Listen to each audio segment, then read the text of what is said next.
From Amateur Radio Newsline Report number 1998, these are the Ham Nation headlines for Wednesday, February 17, 2016. Another reminder of the life-saving work that radio amateurs do by stepping in to assist in natural disasters. The latest following the deadly earthquake in Taiwan. Sitting on what is known as the Pacific Rim of Fire, another earthquake, this with a magnitude of 6.4, has rocked the island of Taiwan, Saturday, Feb 6. It set off the collapse of several buildings, and a signal went out from the Chinese Taipei Amateur Radio League asking that several voice frequencies be kept clear. Hams were responding to the arduous rescue that would follow amid the rubble in the southwest coastal city of Tainan. Frequencies in Taiwan were to be kept clear on 7.060 with backup of 7.050 and on 80 metres 3.560 MHz. Short-range frequencies were being used as well on VHF and UHF.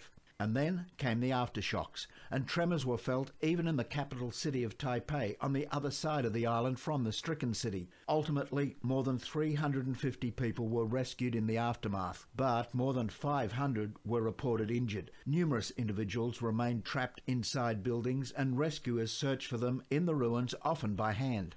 The death toll by midweek had risen to nearly 20, and the developers of one residential building in the city were facing charges of professional negligence for alleged shoddy construction. For Amateur Radio Newsline, I'm Graham Kemp, VK4BB, on the east coast of Australia, part of the Pacific Rim of Fire. Because emergency preparedness is vital everywhere, the ARRL and the American Red Cross have a working relationship here in the U.S. The ARRL and the American Red Cross have signed a new memorandum of understanding that spells out their relationship when disaster strikes and when radio operators are called up for emergency response. The document succeeds the agreement the two organizations signed in 2010 and renews their cooperative relationship. According to the memorandum, ARRI's personnel are to be deployed in keeping with a pre-arranged plan in order to keep communications open during emergencies. The document also encourages both organizations to communicate with state and local agencies and to share information regarding disasters and disaster operations. The ARRL commits to a role encouraging ARRI's units to work with Red Cross chapters to create plans for disaster relief and emergency response. And likewise, the Red Cross field units are being encouraged to communicate in planning with ARRL's field units. The new document also makes it clear that for ARRI's volunteers to assist the Red Cross, they do not need to undergo a prior background check, even if they are not registered Red Cross volunteers. For Amateur Radio Newsline, I'm Jim Dameron in a TMW in Charleston, West Virginia.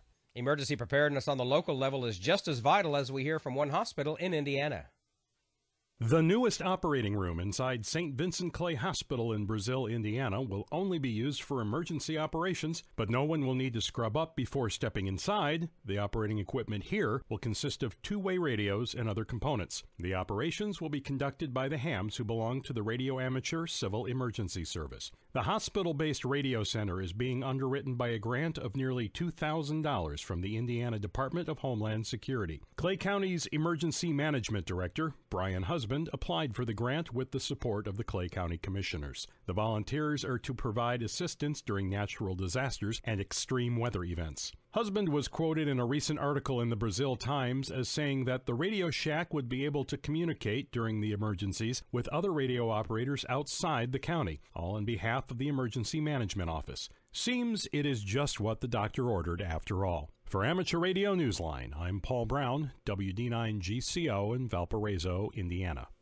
And finally this week, Skeeter Nash, N5ASH, has word of a new TV show that includes amateur radio in the plot. The hottest thing on TV these days might just turn out to be radio. Ham radio, to be exact. Just as TV's Last Man Standing has given viewers a sampling of what goes on inside a ham shack, the CW network has announced it plans a pilot for the 2000 movie Frequency from New Line Cinema. In that sci-fi thriller, the son of a deceased New York City firefighter makes radio contact with his dad over the father's old ham radio equipment after an aurora borealis alters band conditions across time. The TV pilot recasts things with a new twist. It follows a female detective who uses her ham radio to communicate with her detective father, who died 20 years earlier. If all goes well, the producers may end up being more concerned about RSTs than Nielsen's. And that's all from the Amateur Radio Newsline, your independent source for amateur radio news for over 37 years and counting at www.arnewsline.org.